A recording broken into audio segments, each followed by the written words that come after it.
Today, we speak with the Executive Director of Government Affairs for an organization that has 26 affiliated state associations representing 30 soybean producing states.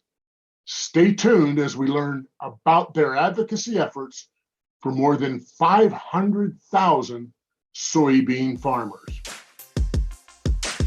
Participate, engage, speak out, use your voice to be an effective advocate. The Voices in Advocacy podcast examines the diverse landscape of advocacy, exploring the ins and outs of building influence, driving change, and creating champion advocates. It's now time for the Voices in Advocacy podcast with your host, Roger Rickard. Welcome to the Voices in Advocacy podcast, and I hope you're enjoying season 4. I'm Roger Rickard, president and founder of Voices in Advocacy, where we work with organizations to inspire, educate, engage, and activate your supporters by turning them into effective, influential advocates. And this is the podcast dedicated to the art of advocacy. This podcast is for the people that work and engage in advocacy efforts for their organizations, be they corporations, associations, trade organizations, and nonprofit cause groups. Now, let's get started.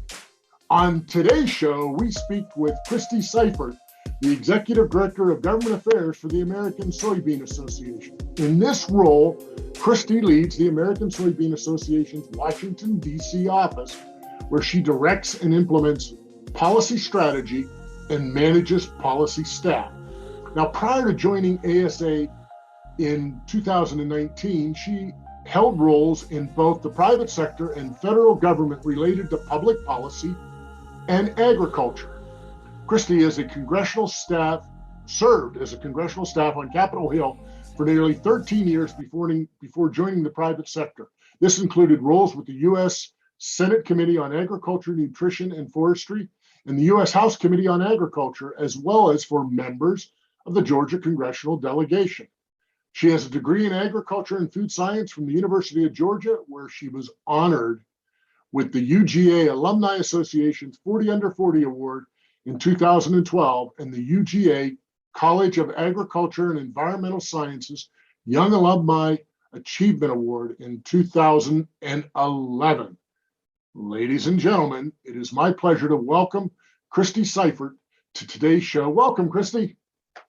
Roger, thank you so much for allowing me to join your program. I appreciate it. Well, it's going to be a pleasure. You know, it reminded me that you were one of 40 under 40. I'm one 50 over 50, and I think that's just a lie. But, you know, hey, we all have to deal with that in life, don't we?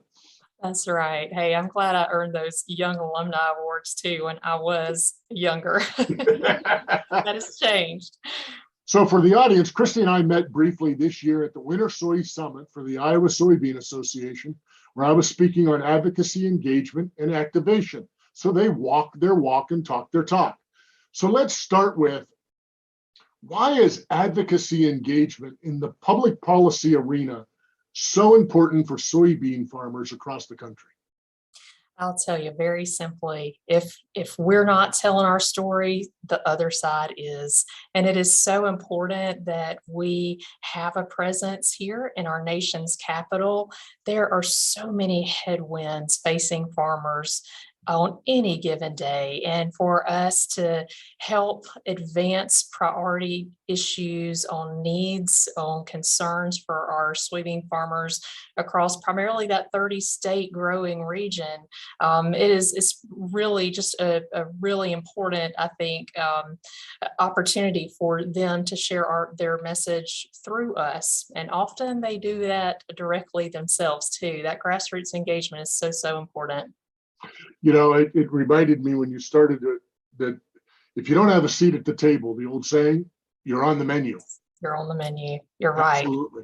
So you brought up storytelling, and is personal storytelling really important to your grassroots advocacy message? Oh, I think so. You know, several of us on my team here in DC have ag backgrounds. And so for us, it's very natural to share how important farmers are and the investments that they make the risks that they take, and just how important it is that farmers are represented and their policy initiatives are advanced. It is equally important, I think, in addition to us having that direct engagement and storytelling background, that our farmers do that as well.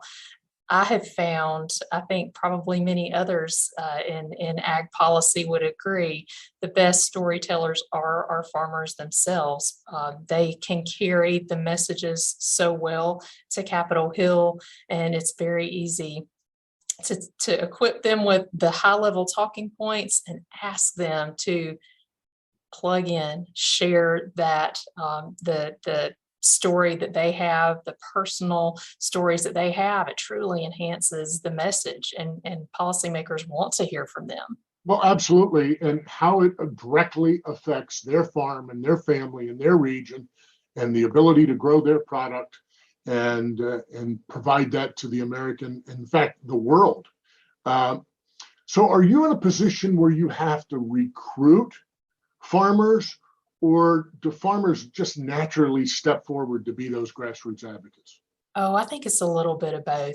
We are very fortunate to have a sizable board of directors across our state affiliate, 26 state affiliates that you mentioned, and they are frequently offering to step up and share their message with policymakers. And then sometimes we're encouraging that because we might be aware of opportunities.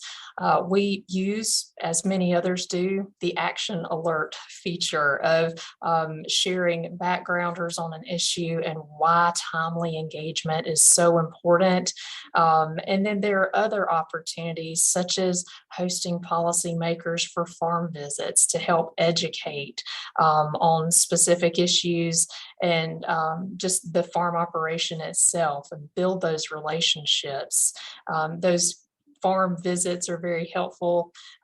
As with anyone else, any other citizen, having that opportunity to participate in town hall meetings that policymakers host throughout their districts and states, we encourage that level of participation with our farmers and board members as well.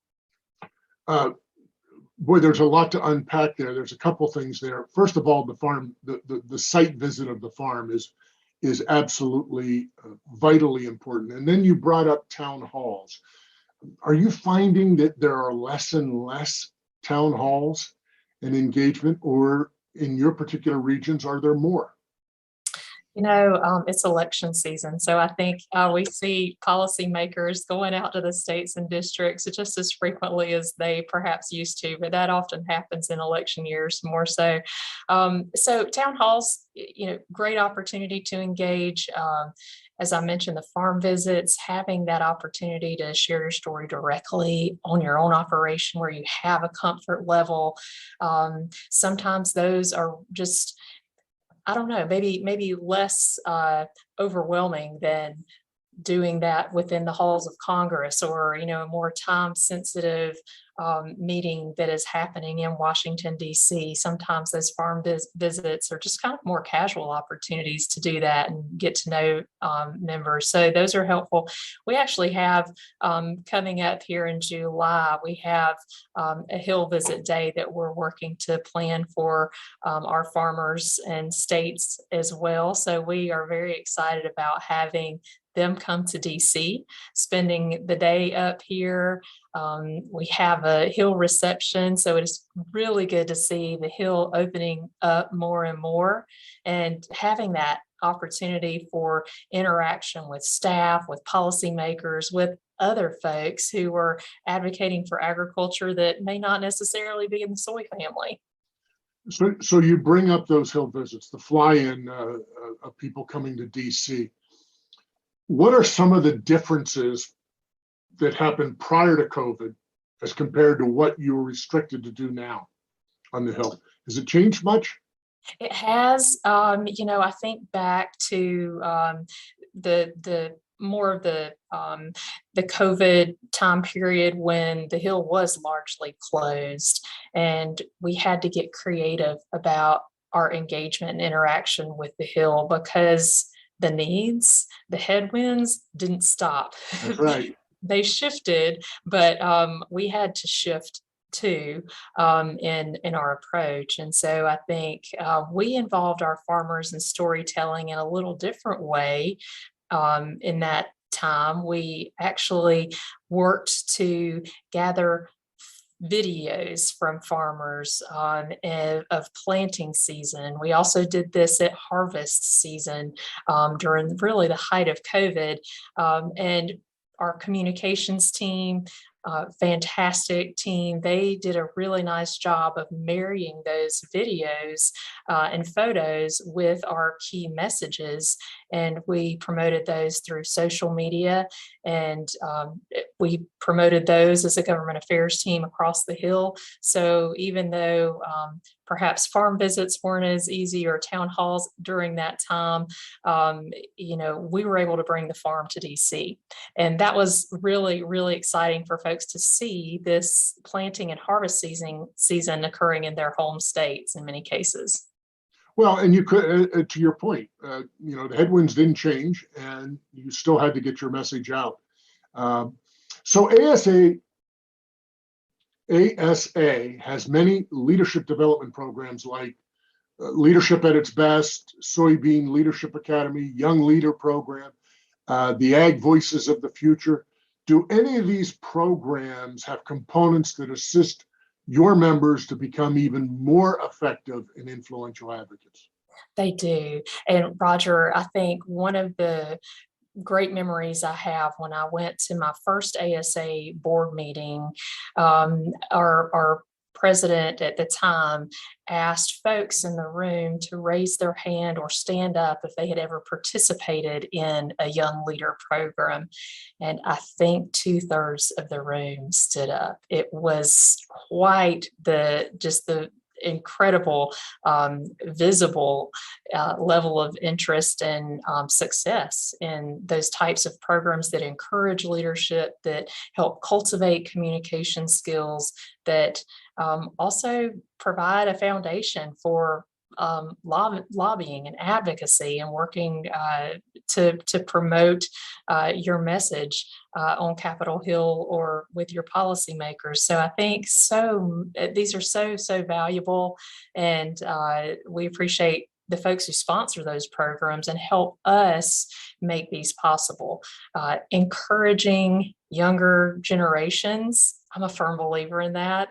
As someone who first interned on the Hill and had great mentors and encouragers along the way, the ability to do that for others and help grow talent and grow confidence is extremely exciting to be a part of that in folks' lives. Yeah, and it can really affect and change a young person's life. And I want to compliment the people in the agriculture industry in general, because you folks do an incredible job of reaching out to your young leaders and getting them engaged and getting them involved. And in fact, I don't see another industry that does near the good job that you folks do in reaching those people. And it's really important, because I also believe that this generation that's coming up, the new generation, they want to be involved. They want to be engaged. We see that in other efforts that are out there. And I think it's very commendable on behalf of ASA to have those programs and to create that influence at an early age. So you mentioned town halls, you mentioned your fly-in, you mentioned site visits.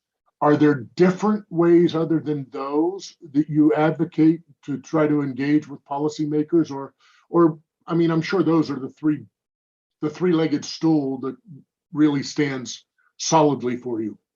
Grassroots engagement, the points that you just touched on, those are very valuable for our advocacy efforts. We have many other tools that we employ as a government affairs team, and we are in frequent communication with our members for transparency, for buy-in, to make sure that they know we're working for them and that we have the necessary sign-off and approval of them. And what I'm talking about primarily is related to letters. a really great way to share your story with policymakers on Capitol Hill, but also the administration, is through letters, conveying your story, your message through letters and written communication. And so we view letters as an opportunity. We view social media as an opportunity. So I mentioned the kind of grassroots campaigns that we utilized throughout the height of COVID. Social media is still a very powerful tool and great way to reach people with some of the good things that we're working on as ASA. We have a very strong government affairs team as well as strong board members. And so getting folks out and doing public speaking, you and I met when we were doing public speaking in Iowa. So getting out and about, I think there's great value in doing that in person.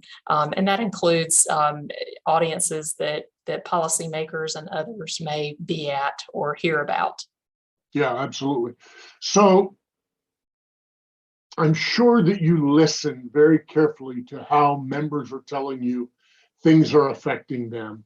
So what is maybe top of mind for your members when it comes to the issues that are affecting them right now? There are many, and I think I failed to mention the importance of coalitions. Coalitions are another very valuable tool for us in sharing a message or engaging in advocacy. One really great example of coalition activity is related to tax. Last year, we had to engage at a high level, along with many others in agriculture, to prevent harmful farm tax changes from being incorporated into law to pay for some other funding needs. And I think that was just a tremendous example of the power of unity, the power of coalitions in protecting agriculture against harmful legislation, but those are also used for promoting good legislation as well. And one of those right now, we have an action alert out with our members right now is related to the biodiesel tax credit, extending that when it expires at the end of this year. So our advocacy tools can be used to protect as well as promote different legislative initiatives, all very important. But as we think about our Farm Bill priorities, our ASA priorities, they fall primarily in three areas. One of those being the farm economy, all encompassing there almost, but farm economy, including the 2023 Farm Bill that is ahead of us, including climate and sustainability, conservation, the protection of biotech and crop protection tools that are so necessary for farmers to produce a crop every year. There's been a lot of concern this year about supply chain challenges, the impact that's had on fertilizer availability and cost, as you heard in Iowa during our discussion back in January, as well as some other steps that the administration can take or not take related to certain crop protection tools that can help or hurt farmers. So that's kind of that farm economy bucket. Another area is markets. Farmers have to have markets for our crop. Over 50% of the soybean crop is exported every year. We have 87 million acres of soy that were planted last year.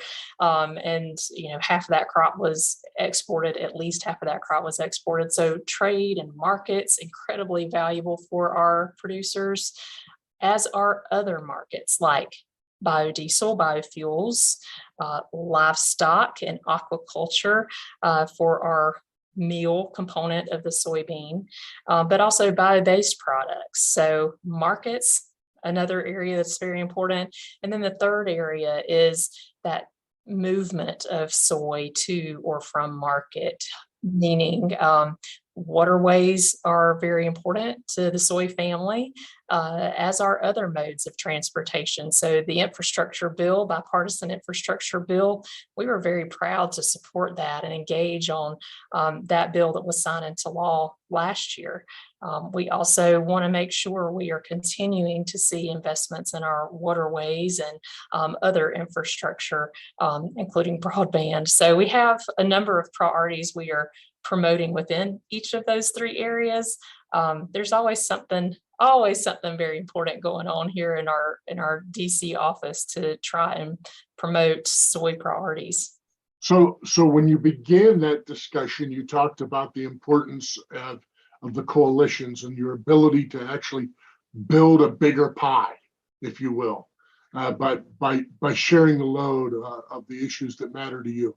So become Swami, or get out your crystal ball and tell me what are going to be the biggest challenges, let's say 5 or 10 years down the road.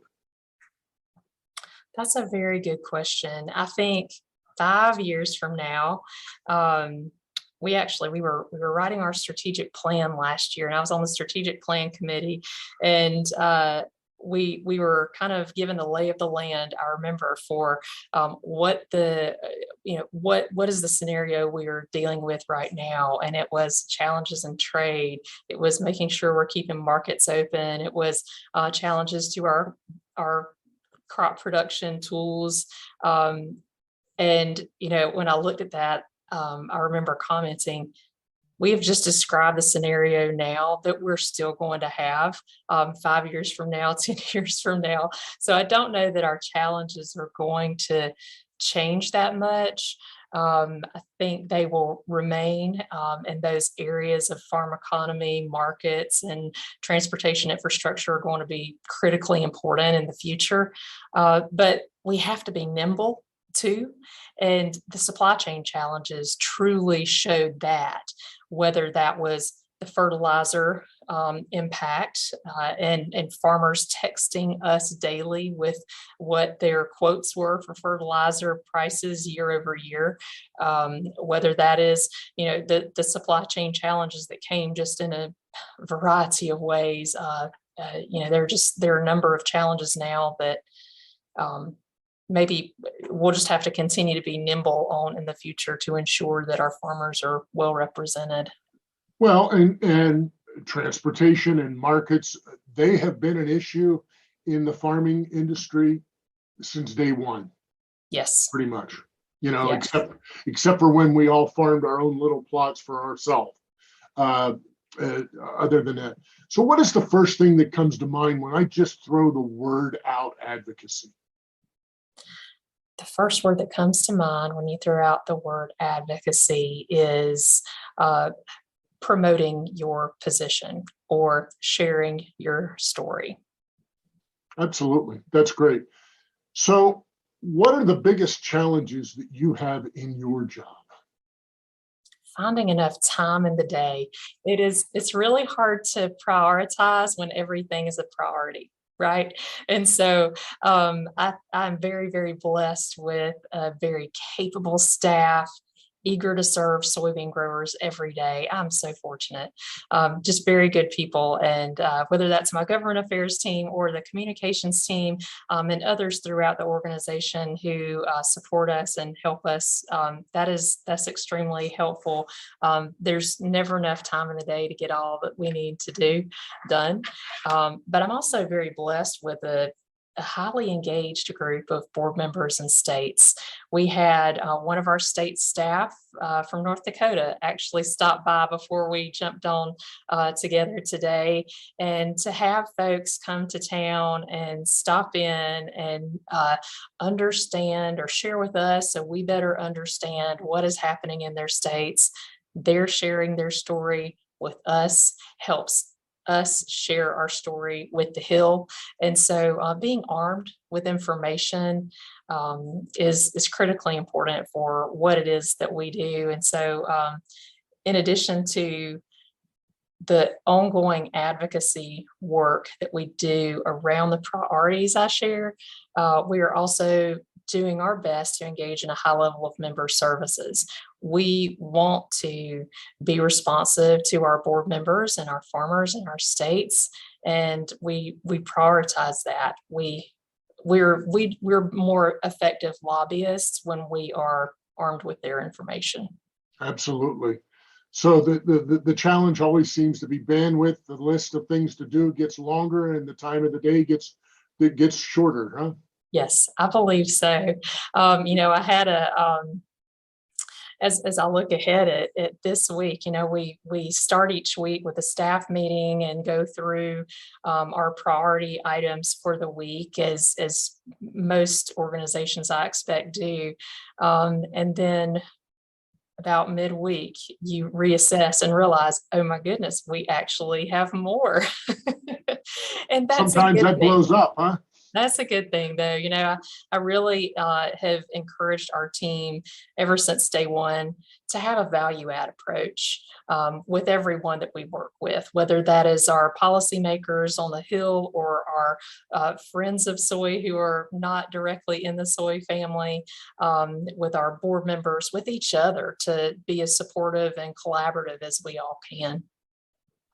Christy, time flies, particularly when you have someone as articulate as you conveying the desires and wishes and work ethic of the American soybean farmer and your organization. Any final thoughts or anything you'd like to add?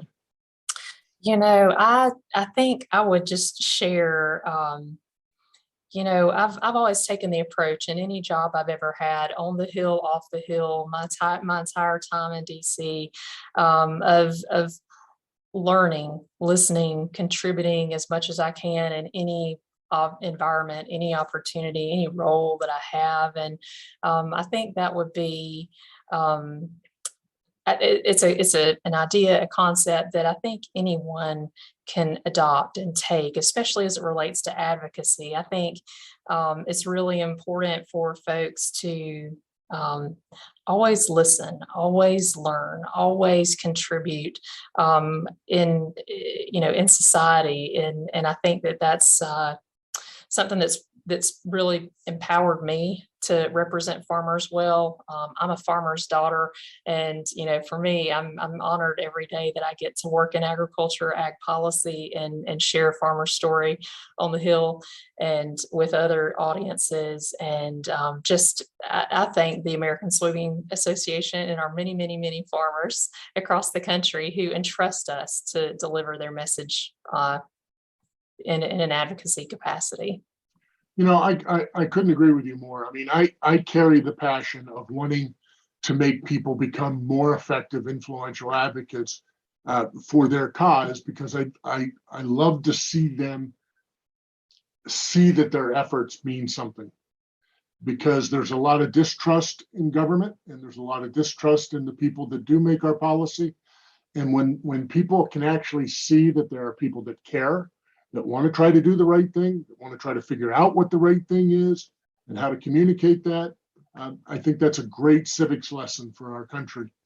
How can people reach American Soybean Association for more information? Go to our website, soygrowers.com, and we are also all over social media.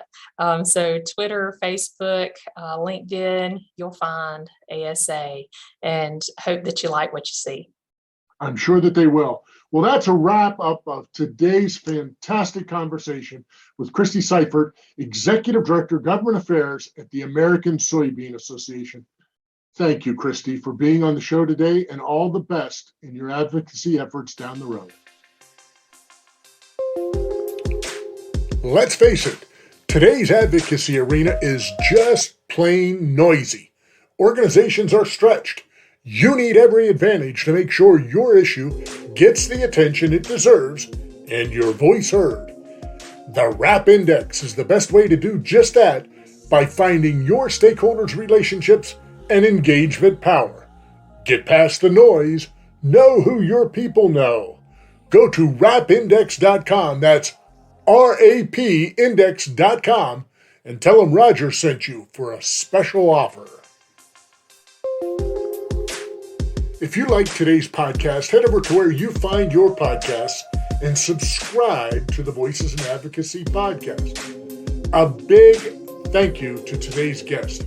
I appreciate your time and the unwavering passion for advocacy you have. Well, that's it for this episode of Voices in Advocacy. Remember, you have the power to be an effective, influential advocate. Now go out and make it a better world. We hope you enjoyed today's Voices in Advocacy podcast and look forward to you joining us again next week. To learn more about Voices in Advocacy, go to our website, voicesinadvocacy.com.